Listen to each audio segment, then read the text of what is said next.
Драги скопјанки, почитувани скопјани, на мое, меѓутоа и на ваше огромно задоволство, денеска градот Скопје официјално ја пушта во употреба втората тартан патека во градскиот парк, која што се наоѓа околу големото езеро во вкупна површина од околу 840 метри. Добар дел од оваа стаза е под сенка, добар дел од оваа стаза е под дрва, ќе има лето осветлување околу неа со цел да се може да се користи во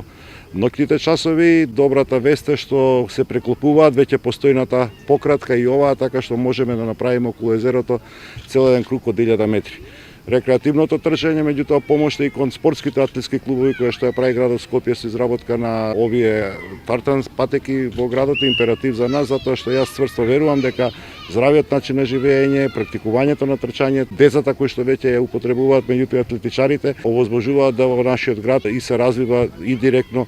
потенцијално и професионалниот спорт со цел да што е можно повеќе лица, што е можно повеќе млади бидат вклучени во атлетиката како еден од, како што ја нарекуваат, кралицата на спортовите. Очекувам дека ќе покажеме заедничка грижа, искуството кое што го имавме со постојната тартан патека е импресивно, затоа што не само градот, туку и самите граѓани, ние скопјани се грижиме за оваа градска инсталација која што може да употребува совршено секој во нашиот град. Благодарам.